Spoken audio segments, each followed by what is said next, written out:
welcome back to another edition of Inside Badger Hoops. As always, Ira Bowman, JC Rockhill alongside you for yet another week of great performances from the Snow College Badgers on both the men's and women's sides. Yep, no doubt. The home court was definitely to the advantage. Both teams won 3-0 overall for both teams. It was just all around an incredible performance this weekend. Yep, we'll start with the men's side as we normally do. Badgers have moved to 24-1 overall, still number one in the AP poll. And you talked about it last week. You said that we can get the wins this week. We might get that 16th vote.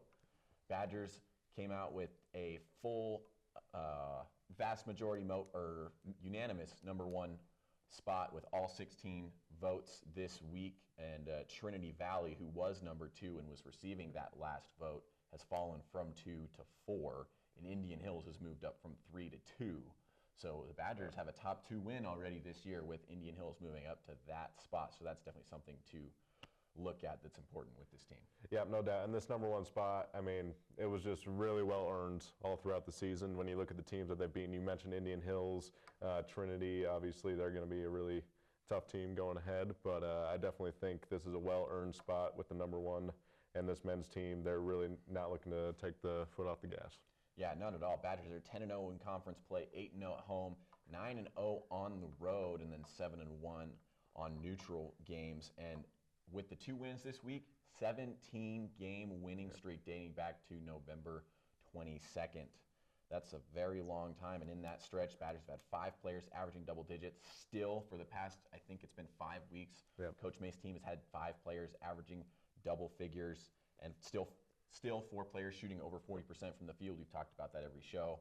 Coach May talked about it on the show last week where he feels like having that many players score double digits, having that many players shoot that well from 3 makes them as a team that's really hard to guard. Exactly, and it tells me that you don't have to rely on one superstar on that team, whether it's Mark Brown Jr., Isaac Garrett, Isaac Finlinson. When you have this much depth and this much talent, it tells you that it's just an unpredictable team. You never know who's going to be the best out there. And that's what Coach May said last week. He said the exact same thing. You just never know who's going to go off and what night, and it makes them really hard to guard. So moving to the conference standings with the Badgers going 10-0 now, they have a 3-game lead, had a 2-game lead, and then CSI lost at home to North Idaho. I believe it was at home. CSI loses to North Idaho, so they move to 7-3 in conference play, 3 games behind Snow, 19-6 overall. Salt Lake is 4-6 in conference play after this week, and North Idaho is also 4-6 in conference play. So that, and then Utah State Eastern is 3-7, CNCC is 2-8. But Utah State Eastern only being 1 game behind North Idaho, that 4th spot and really 3rd spot is still up for grabs with North Idaho and Salt Lake being tied right there with that 3rd spot.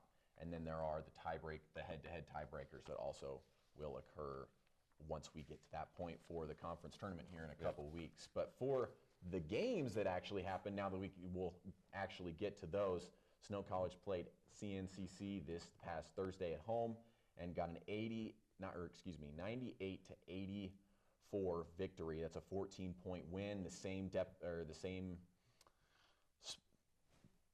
lead that they finished with at CNCC.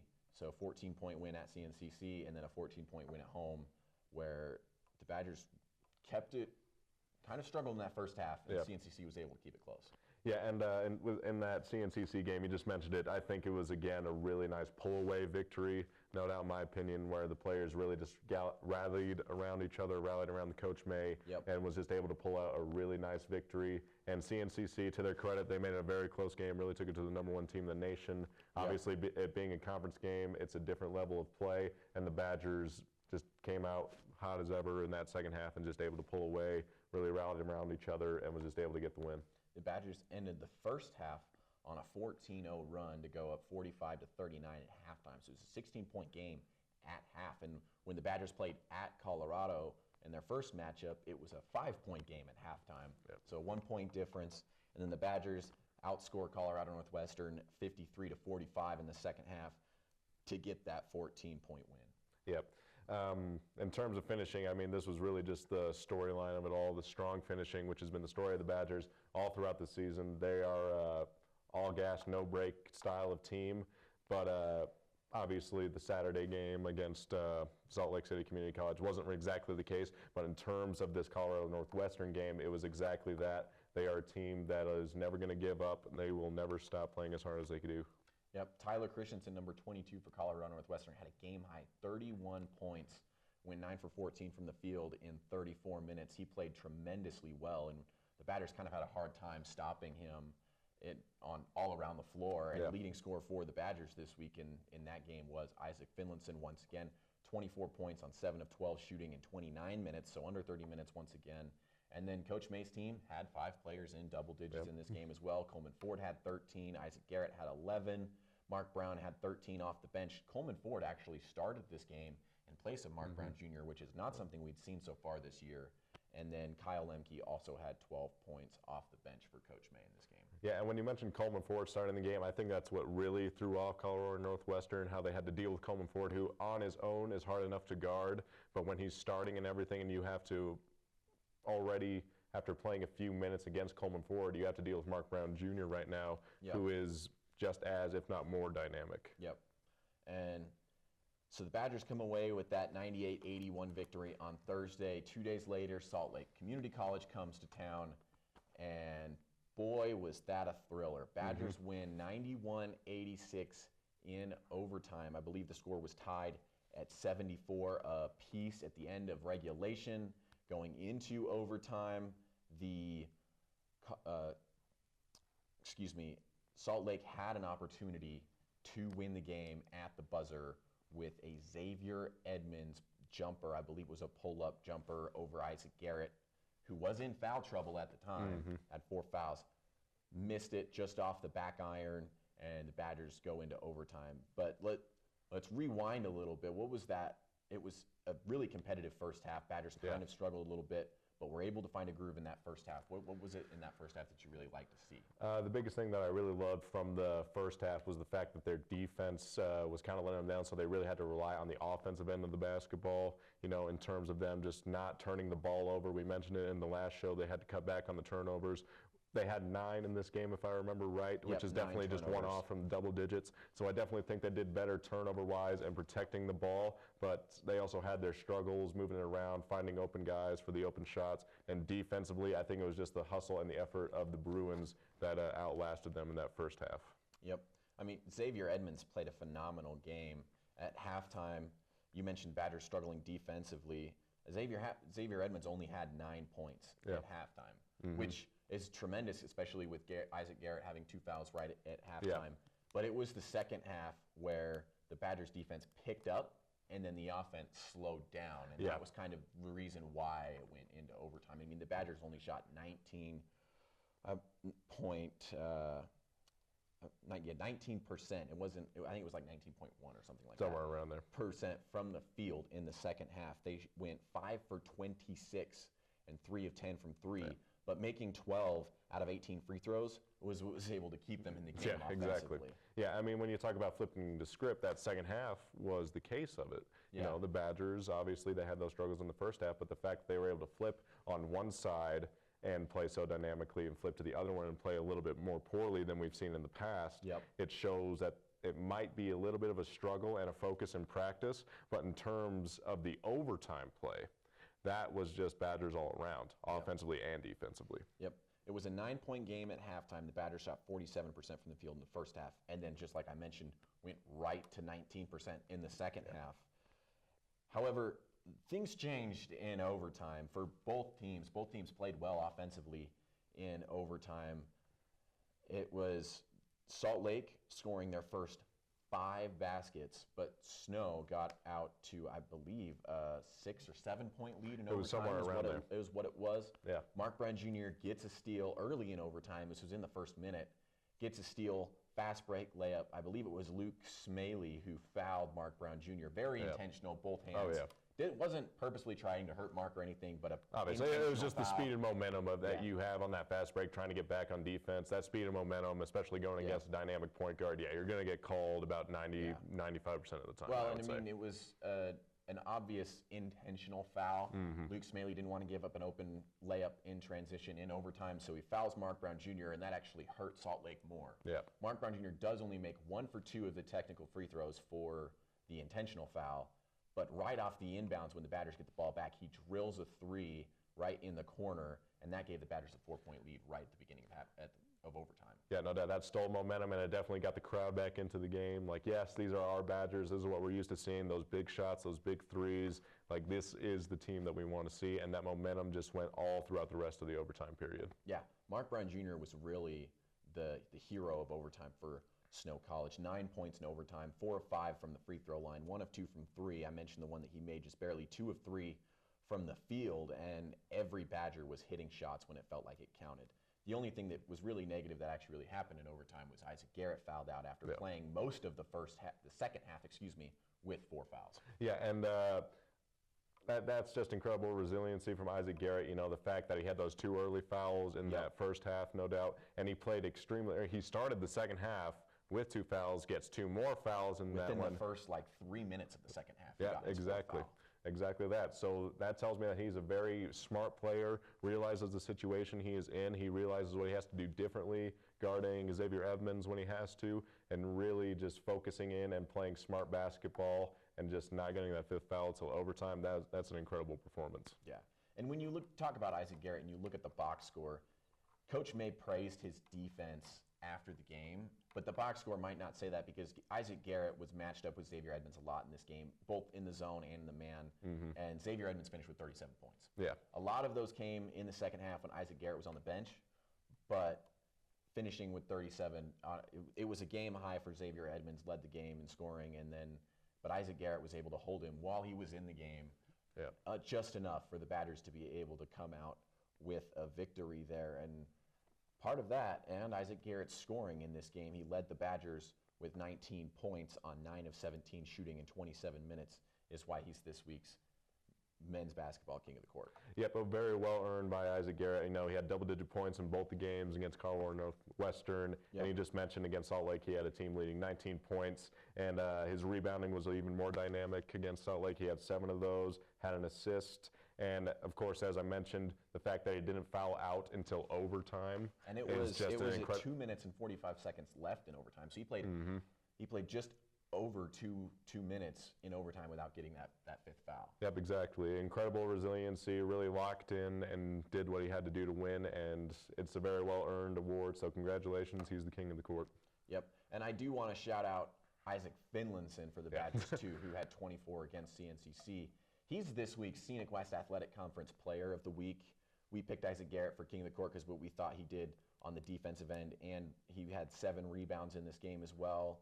4 of them on the offensive end, so he was really big in that part of the game, and Coach May couldn't say enough good things about him in that post-game interview. Yeah, and not to mention he's also the veteran of this team, really, the guy that's had a lot of experience both last year and going into this year. So to say he's a veteran leader, he can really help his teammates on and off the court, and he's a really great leader, very vocal leader, I think, and he's just a really all-around great person. Yeah. So with that, like I mentioned, Badgers moved to 10-0 in conference play.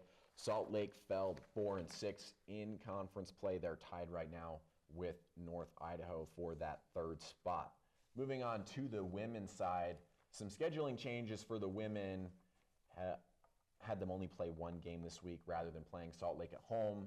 This past Saturday, they will play Salt Lake at home on March 5th in the last game of the regular season.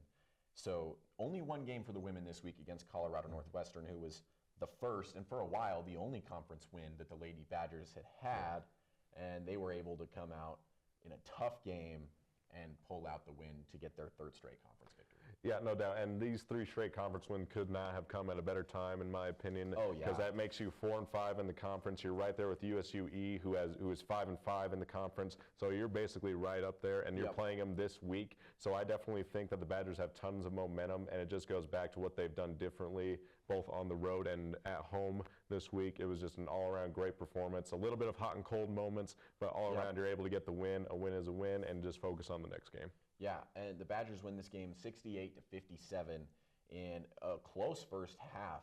I mean, in the first quarter, the Badgers only up by 2, 16-14.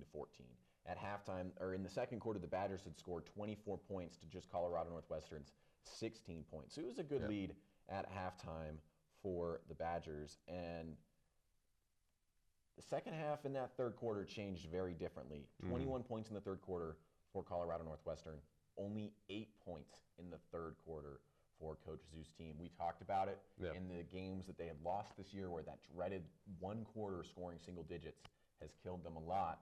However, in this game, that wasn't the case with what happened in the fourth quarter. Yeah, no doubt. I believe they dropped, it was over 20 points, if I remember exactly. right. 20 exactly. 26 points. 22-6. 22-6, gotcha. CNCC 22-6 in that fourth quarter. Gotcha. So when it comes to halftime and coming out in the half, that's when you make your adjustments on the board and everything like that in the locker room. The Badgers, I don't want to call them out too much about it, but I don't think they really executed those adjustments during the halftime too well going into the third quarter. But going into the fourth quarter, they did exactly what they planned to going into the second half, and it shows, beating out Colorado Northwestern 20-6. I mean, holding a team to under 10 points in one quarter is very difficult to do, and the Badgers did it in a big way in a conference game in the clutch moments, and they were also to be effective on offense as well. It was just an all-around great performance in the second half. Yeah, it really was. Last week's queen of the court, Kiana Hawaii Rangi, had a phenomenal first quarter. She hit all three of her threes were her first 3 field goal attempts in the game, and those were 3 of the 4 3-pointers that the team hit overall. Madison Osino had the other one. She shot 1 for 6. Hawaii Rangi also led the team in scoring in this game with 15 points, also had 9 rebounds. But I think the biggest performance from this game, that it came from a player who's been playing well this season, but I wanted to see a little bit more from her coming into the year, and I think she finally had that game where she really broke out. And that was Lily Suguturaga, who had 14 points in 29 minutes last Thursday against CNCC, and also had 9 rebounds as well, and that's why she's this week's queen of the court. Yeah, no doubt, a really great performance, and I think that the thing I really liked about Suguturaga in that game was her ability to find herself open in the paint, especially helping out Ayana Bay, who was getting double teamed, since she obviously is the primary offensive threat, I would say, for the Badgers right now. So for Suguturaga to really excel on her cuts as well and find her way open for easy layups, it was just a really great performance, helping out her teammates as much as she did. Obviously, those 2 steals on the defensive end were huge, 2 assists, and those 9 rebounds were one of 3 players. And yeah, it was just a really all-around great performance for Lily Suguturaga, and that's why she's the king of the court, like you said. Yeah. I mean, you said 3 players had 9 rebounds. I already mentioned Hawaii Rangi had 9 rebounds. That third player was Madison Osino. She had 9 rebounds and 2 assists as well. And you look at, I mean, there was the one stretch when you and I were calling this game where it felt like 3 possessions in a row. It might have been 5 spread out through 5 possessions, but it felt like, looking back on it, it felt like 3 possessions in a row.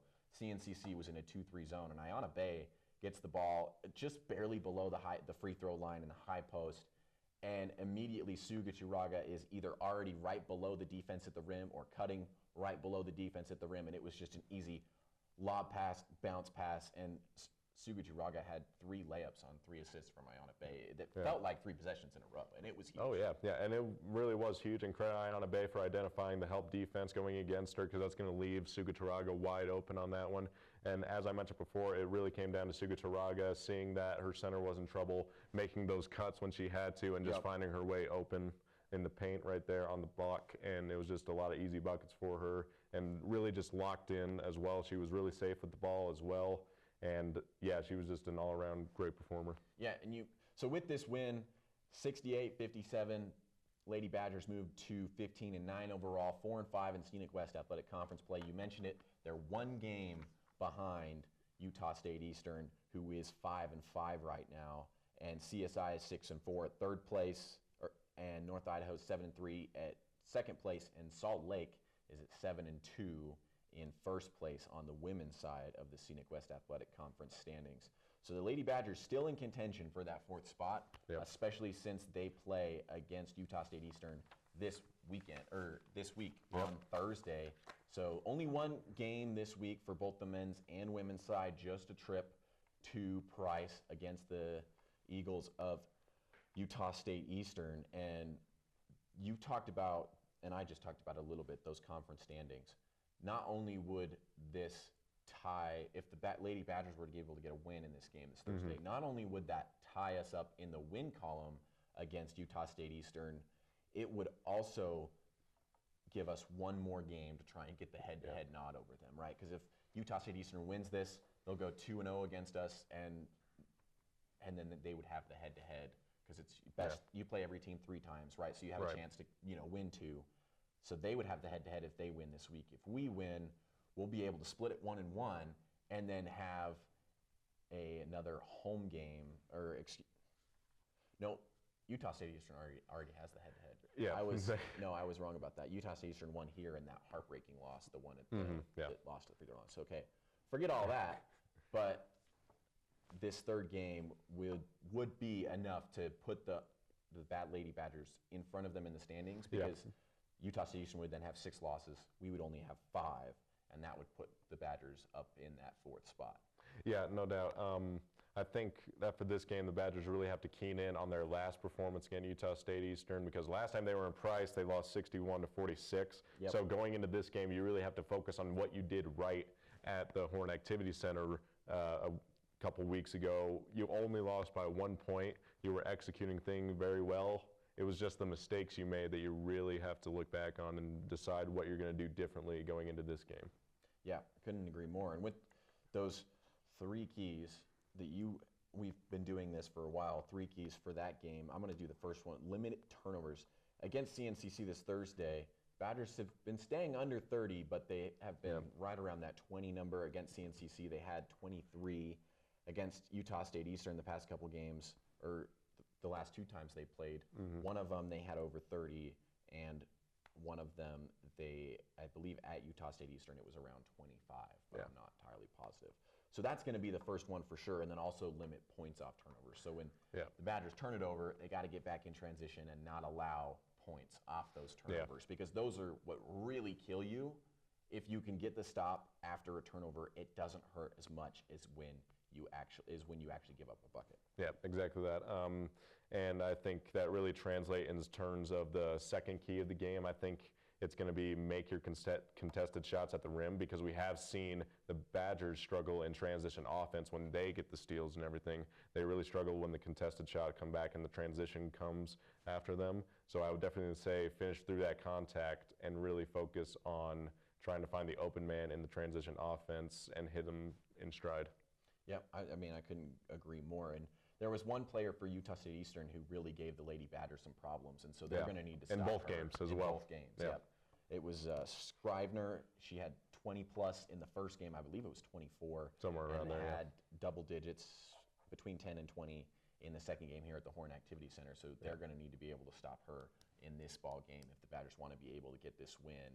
That would be huge in the conference race for that 4th spot. Yeah, and the thing about Scrivener is the last game that Utah State Eastern played here against the Badgers, Scrivener was very limited in that first half, and it just did not work out in the second half. It was just the adjustments didn't translate to shutting down Scrivener, and that's why she had a big second half that led to that win against the Badgers. She also performed very well defensively as well. So I think she's definitely, again, going to be the player to keen in on. Focus on what you did right in the first half in the last matchup, and make adjustments that you did wrong in the second half against her, and just shut her down completely. Yep, I couldn't agree more. And then following that, as normal, will be the men's game at 7 p.m. in Price. The first 2 times these teams played, the first time was in Price. Badgers barely win at the buzzer, 77-75. I believe it was Ike Palmer missed a buzzer beater just inside half court for the win. So the Badgers escaped there, and then at home it was a complete blowout against them. This was the game where the Badgers made 19 of 30-something threes and won 120-278. So it was a massive blowout here at the Horn Activity Center, but I don't expect that to be the case once again in Price. Yeah, no doubt. We saw the struggles that the Badgers can have in Price, you know, in the last game and everything, with how close it was, really throughout the whole game, it was. If we're being honest. Yes, like, it wasn't like one-sided for a second, then a brief little comeback, or like a 10-0 run or something like that. No, it was really just close throughout the entire game. So I think with the Badgers, the first key is just come out strong and establish yourself, build off the momentum from last time, and do what you did right here at the Horn Activity Center the last time you played them. Yep, I couldn't agree more. And so if I'm gonna just ask you this: the 3 things that the Badgers need to do in Price to get the win are what in your mind? Well, obviously, come out strong like you have been. I think that's really going to be key for this one because, last time out they came out a little bit flatter. It was a really close game, like I mentioned. Second thing, I would definitely say shoot better in the second half going into this one because it is you're the away team and everything. You're going to have struggles on that home court. Yep, we mentioned the 19% at home versus Salt Lake, and if that happens on the road at Price, the Badgers could find themselves in a deep hole. Yeah, no doubt. You cannot have that 19% field goal percentage. You can't rely too much on your free throws and drawing fouls too much because eventually you're going to miss your free throws a little bit too much, and that was a problem for the Badgers last year. So definitely focus on making your field goals a lot more. I would definitely say look for the shots inside the paint, maybe some nice little floater layups, get your players going, kind of cooking and everything, and then look for the big shots later in the game. Yeah. Yep, and then the third one, rebound the ball on the both ends, and you got to limit USU Eastern to one shot. There were a lot of offensive rebounds and a lot of second chance for Utah State Eastern, so that's definitely going to be key for the Badgers to come out with another win in this one. Yeah, and the Badgers gave up a lot of second chance points against Salt Lake as well over this past Saturday, and it was a big reason why that game was pushed into overtime. So better defensive rebounding, like you said, shoot better from the field, especially in the second half, and limit Utah State Eastern to just one shot would be your three keys. Yep. Join us next week here on Inside Badger Hoops on Watch It Snow TV. Thank you very much for watching from Ira Bowman, JC, and our crew here at Snow TV. Have a great evening, night, whatever it is.